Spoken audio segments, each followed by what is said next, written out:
welcome to another deep dive. This time you guys have sent in some really fascinating stuff. We're talking about men's experiences in today's world, particularly when it comes to relationships and family. Yeah, definitely hitting on some sensitive topics here. We've got excerpts from a book that doesn't hold back. It really seems to be speaking directly to men who kind of, feeling like things aren't quite right, like something's off. What I find really interesting about this book is that it doesn't just focus on personal anecdotes. It connects those individual experiences to larger societal trends, which I think is really important. I totally agree. It's like it's trying to help guys see the bigger picture, right? To understand the forces that are shaping their lives, even if they're not always aware of them. Exactly. It's encouraging us to think critically, to question those dominant narratives that we're often presented with, especially when it comes to gender and power. Speaking of narratives, this source definitely has a strong one. It doesn't beat around the bush. It dives right into the deep end by arguing that modern marriage is essentially a rigged game for men. Yeah, it uses some pretty startling statistics about divorce rates and the financial outcomes for men after a split. Like, it even claims that 97% of alimony payers are men. I mean, that's a pretty huge number. It really makes you think about the power dynamics at play, doesn't it? For sure. And it goes beyond just statistics. It presents these alternative relationship models like cohabitation agreements. Yeah, and living apart together, which is kind of a new concept for a lot of people. LAT, yeah. Yeah. The source actually gives some real-life examples of couples who've had success with these arrangements. Like, there's this couple, Mark and Lisa.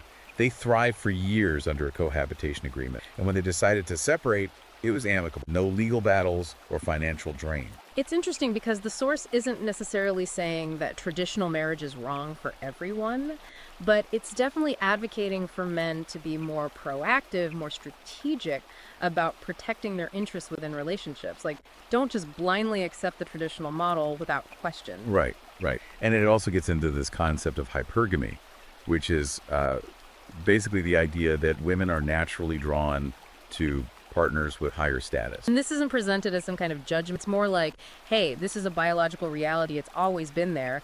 But today's social media-driven culture kind of amplifies it. Yeah, it's like everyone's constantly comparing themselves to others, which can create these totally unrealistic expectations. Exactly. And that can lead to a lot of frustration and disappointment, especially for men who are trying to navigate the dating world. Totally. And speaking of frustration, the source also talks about the nice guy paradox. This idea that just being a good guy doesn't guarantee relationship success. Which is kind of a tough pill to swallow, right? Like, you'd think being nice would be enough. You think so? Yeah. But it seems like it's not always that simple. The source gives this example of Sarah, who's in a stable relationship with a seemingly good guy, but she finds herself drawn to, this bad boy type. Which kind of illustrates the whole hypergamy thing we were talking about. It's not always about logic, Sometimes it's about those primal instincts and societal pressures that can really complicate things. Totally. And the source doesn't sugarcoat it either. It goes on to talk about what it calls the fatherhood crisis, and it paints a pretty bleak picture of fatherhood in the modern world. It's like men are becoming increasingly marginalized as parents. Yeah, and it ties us back to a larger societal trend that we've been seeing. The decline of the traditional family structure, the questioning of traditional male roles, and all of that. And it's not just about the men, right? Right. It highlights the impact this has on children. Like, there's this statistic about the increased likelihood of kids from single-parent homes engaging in criminal activity, struggling academically, all of those negative consequences. And it's not just statistics. The source actually shares this really poignant story about John. He's a single dad who's struggling to raise his kids alone after a really messy divorce. And it just illustrates the emotional toll, the burden that fatherlessness can have. It's a reminder that these issues affect everyone. It's not just a men's issue or a women's issue. It's a societal issue that we need to address collectively. Now we're entering territory where the source gets particularly controversial, takes on the #MeToo movement, criticizing what it calls a weaponized narrative of victimhood. Yeah, this is definitely a hot button topic. And the source doesn't hold back. It acknowledges the initial goal of the movement, holding perpetrators accountable, which is obviously important, but it argues that it's morphed into something that often disregards due process and creates this environment of fear for men. Men are guilty until proven innocent. Right, and it specifically points to the case of Aziz Ansari, the comedian. He faced, public shaming over what the source calls a bad date. It's like the source is saying, hold on, we need to be careful here. Let's not rush to judgment. Let's make sure we're being fair to everyone involved. It's a delicate balance. It's about believing victims, but also ensuring fairness for the accused. Speaking of balance, the source goes on to describe what it calls the woke virus, which it claims promotes division, censorship, and a victimhood mentality. Yeah, it's a pretty strong term. It argues that this ideology, rooted in Marxist critical theory, has kind of seeped into everything. Academia, the media, public discourse, you name it. And it uses some pretty strong examples to illustrate its point, like cancel culture, and attempts to silence figures like Jordan Peterson. It even criticizes a Gillette ad. It's definitely thought-provoking. It's like the source is urging us to be wary of any ideology that tries to silence opposition or promote conformity. Like, think for yourself. Don't just blindly accept the narrative that's being fed to you. Right. Question everything. And here's where it gets really interesting. The source doesn't just point out problems. It actually offers solutions. Like, okay, we've identified the issues. Now what can we do about it? It advocates for personal responsibility, for self-improvement, for setting boundaries in relationships, and for protecting your financial interests. It also encourages men to find healthy ways to express their masculinity, like join men's groups, find mentors, connect with other guys who get it. And that's a really important point, because a lot of times men feel isolated. They feel like they're going through these challenges alone. So it's about building that sense of community, that brotherhood. Exactly. It's about supporting each other and navigating these challenges together. I'm particularly intrigued by the source's emphasis on setting boundaries, especially in romantic relationships. It argues that men often sacrifice too much to please their partner. And that can lead to resentment. Yeah, and a loss of self-respect. So it's not selfish to set boundaries. It's actually an act of self-preservation. It's about defining what you're willing to tolerate, what you're not willing to tolerate. And communicating that clearly to your partner. Exactly. It's about finding a balance between being a good partner and maintaining your own sense of identity and self-worth. And this applies to finances too. The source even suggests considering prenups and postnups as a way to protect your financial interests, especially given that statistic about alimony payment. It's like the source is saying, hey, you need to be aware of the risks and take steps to protect yourself. It's about being smart and being proactive. Another interesting point the source makes is about the state as a weapon. Yeah, it's a pretty bold claim. It's basically arguing that certain policies, often influenced by feminist ideology, have essentially weaponized government institutions against men. There are systemic biases that disadvantage men. Right, and it points to specific examples like certain domestic violence support programs and family law practices that it believes are detrimental to men's interests. It definitely makes you question whether these systems that are supposed to promote equality are actually doing that. Yeah, it's a lot to unpack, and it definitely warrants further exploration. And speaking of controversial issues, the source also delves into this whole moral bankruptcy of the abortion industry. Yeah, this is one of those topics where people have very strong opinions. The source is definitely critical of the industry, raising some ethical questions about its practices and motivations. Like the source talks about the emotional and financial manipulation that it claims is prevalent, and the potential psychological impact on women. It even brings up the environmental impact of discarding fetal remains. It's a lot to process. And then there's the issue of paternity fraud, which the source calls a silent epidemic. It's like, all these men are unknowingly raising children who aren't biologically theirs, and the legal system often doesn't protect them. Right. And the source shares this really heartbreaking story about a man who raised a child for 15 years, only to discover through a DNA test that he wasn't the biological father. It just highlights the emotional and financial devastation that can come with paternity fraud. Yeah, it's a really tough situation. And the source is basically saying, look, this is a real problem. We need to acknowledge it and find ways to prevent it. It's about protecting men from being exploited. And we're not just talking about these big societal issues. The source also addresses the everyday challenges that men face in the digital age, like the impact of social media on relationships. Yeah, it's like social media creates this constant pressure to compare yourself to others, which can really erode intimacy and create unrealistic expectations. Gives these examples, like there's Tom. His marriage falls apart because his wife is constantly on her phone. And then there's Mike and Lisa. Their relationship suffers because they're constantly scrolling through Instagram, comparing themselves to other couples. It's like the source is saying, hey, be mindful of how technology is affecting your relationship. It's not all bad, but it definitely has its downsides. Yeah, it's about being aware and setting healthy boundaries. And speaking of technology, the source also dives into this whole world of digital relationships, virtual dating apps, even AI-driven matchmaking services. It's like the future is already here. It's crazy. It shares the story of Alex, who tries out a virtual dating app, and he finds the whole experience both intriguing and kind of unsettling. Like, where's the line between real and virtual? The source even mentions a study that found 40% of people are open to the idea of dating a virtual partner. I mean, that's a significant number. It definitely makes you think about where things are headed. Like, how is technology going to shape the future of human connection? Big question. Yeah. But the source doesn't just focus on the digital world. It also takes a critical look at the education system. It's like It's saying that boys are being failed by an environment that often punishes them for expressing their natural instincts. Yeah, it argues that boys are more likely to be disciplined, even for minor infractions, and they're often diagnosed with behavioral disorders at a much higher rate than girls. You give some pretty disturbing examples, like this boy who got expelled from school for drawing a picture of a gun, even though there was no intent to harm. It's like this zero tolerance policy stuff can really go too far sometimes. Then there's the media. The source argues that it plays a big role in perpetuating negative stereotypes about men. Yeah, men are often portrayed as either bumbling idiots or emotionally stunted villains or just like out of control aggressors. Like there's no middle ground. And the source calls out the whole toxic masculinity narrative. It's like Yeah. it's saying, hold on, not all aspects of masculinity are toxic. There are positive traits that we should be celebrating, not demonizing. It's about finding that balance, recognizing the good and the bad. And of course, it goes back to the importance of supporting independent media, finding sources that present a more balanced view. It's about diversifying your media diet, not just relying on the mainstream narrative. And speaking of things that need attention, the source is also really concerned about the state of men's mental health.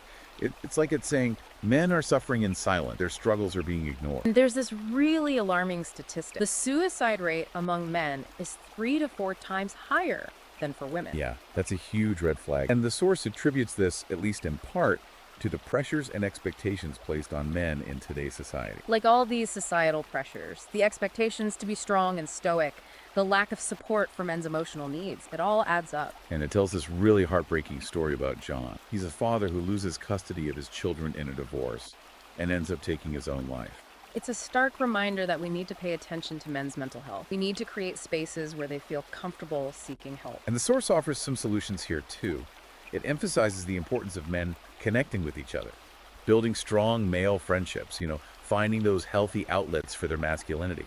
It's about that sense of camaraderie, that brotherhood that can really help men through tough times. It mentions things like men's groups, sports leagues, just regular get-togethers with friends.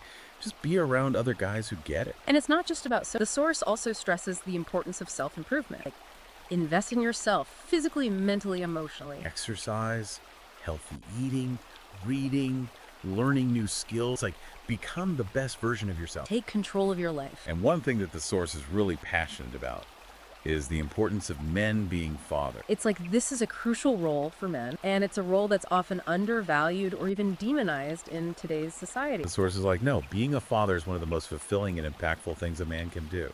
And it encourages men to fight for their rights as fathers, to challenge unfair custody arrangements, to be actively involved in their children's lives. It's a really powerful message. It is. And we've only just scratched the surface here. There's so much more to unpack. Yeah, this is just the tip of the iceberg in this deep dive. We've covered a lot of ground. But there's more to come. So stay tuned. We'll be right back after a quick break. Welcome back.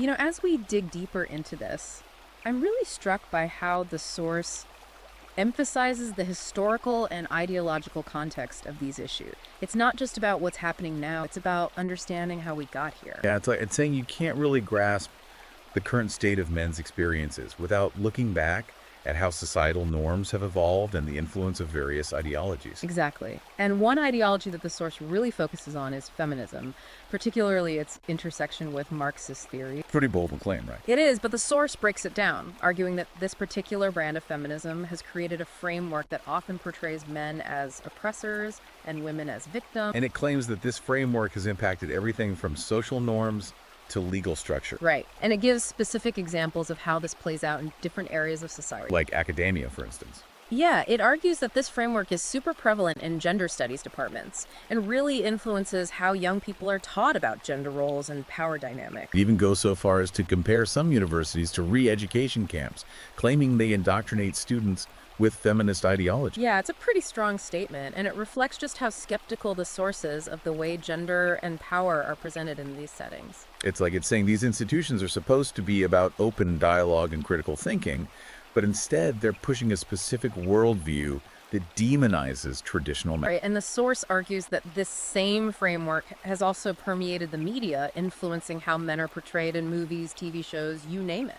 It's like they're constantly bombarded with these negative portrayals. The bumbling fool, the emotionless robot, the violent predator. And those portrayals shape public perception. Right. They contribute to this feeling that men are constantly under attack or on the defensive. And it doesn't stop at media representation. The source even argues that this framework has influenced government policy. Right, leading to what it calls the state as a weapon against men.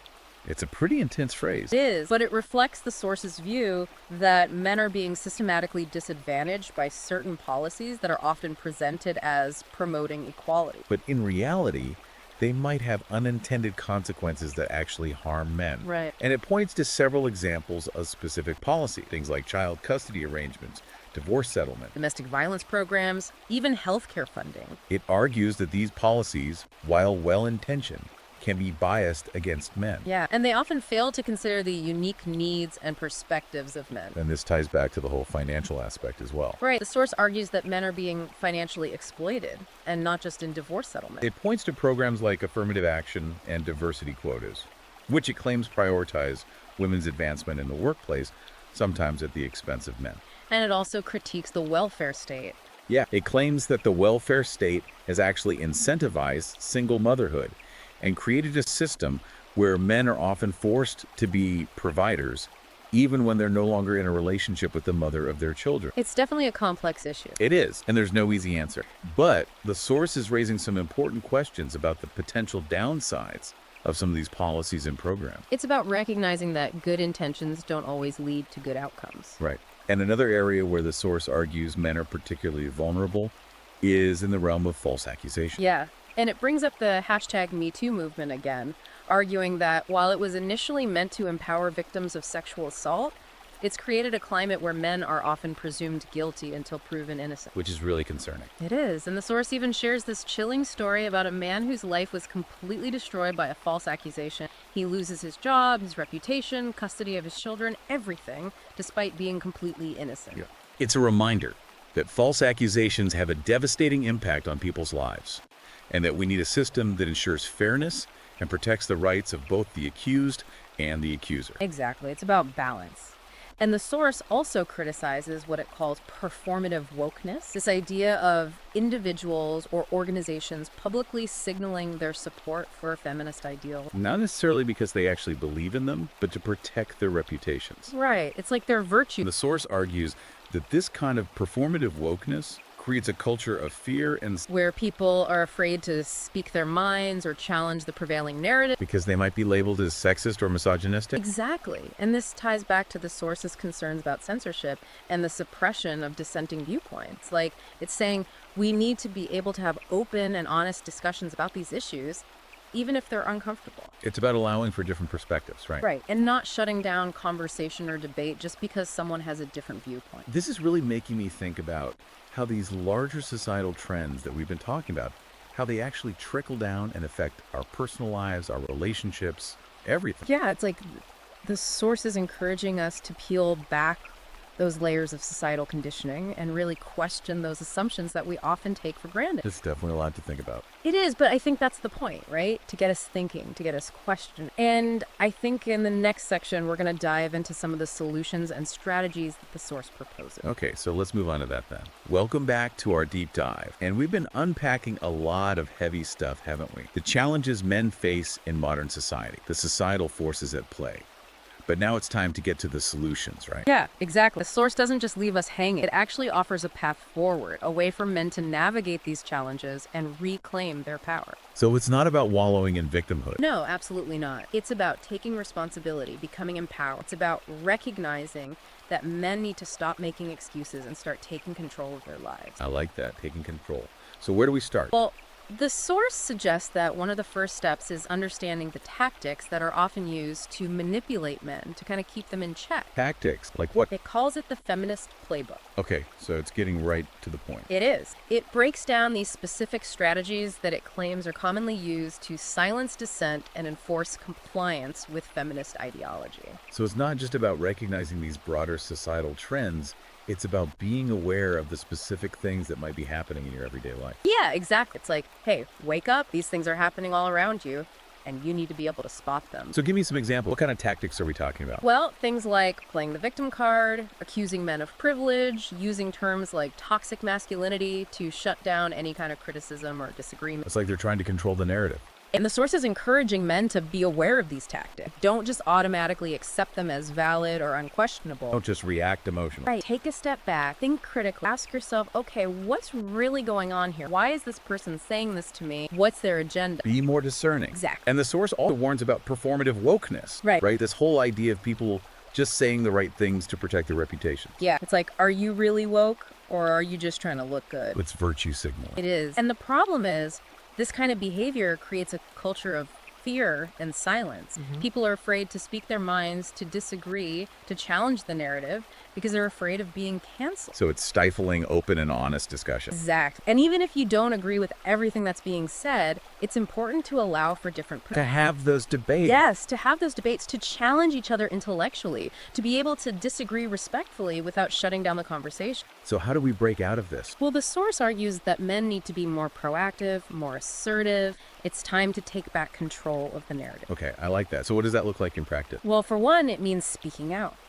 sharing your experiences, challenging the dominant narratives that portray men in a negative light. It's about reclaiming your voice. Exactly. For too long, men have allowed feminists to control the narrative, and it's time to push back. It's time for men to tell their own stories, to share their own perspectives on these issues. So, create content, get involved in the conversation. Yes, and support independent media. Find sources of information that align with your values and that provide a different perspective from the mainstream media, which often portrays men in a pretty negative light. And what about political action? That's important too. The source encourages men to get involved in the political process, support candidates who align with their values, advocate for policies that benefit men and families. It's about taking action, not just sitting on the sidelines and complaining. It's about recognizing that we have the power to shape the world around us, and we need to use that power. But it's not all about politics. No, it's about personal development too. Self-improvement. Right. The source really emphasizes the importance of investing in yourself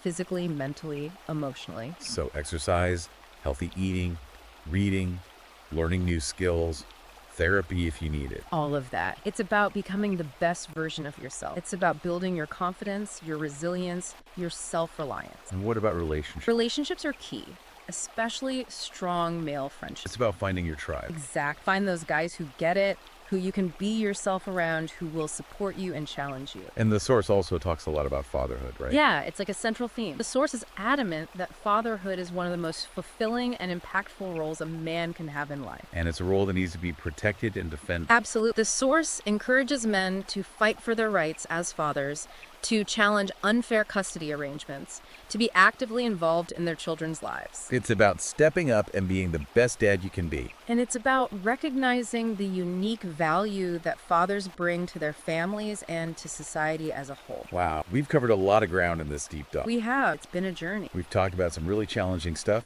but we've also explored some really empowering solutions. And I think that's the key takeaway here. It's not about feeling defeated. It's about recognizing the challenges, understanding the forces at play, and then taking action to create a better future. It's about reclaiming your power. Exactly. And if you're interested in learning more about these ideas, the source material we've been discussing is available as a book. We'll include links to Amazon Kindle and Google Play Books in the show notes. Definitely check it out. Until next time, keep those minds open and those conversations going.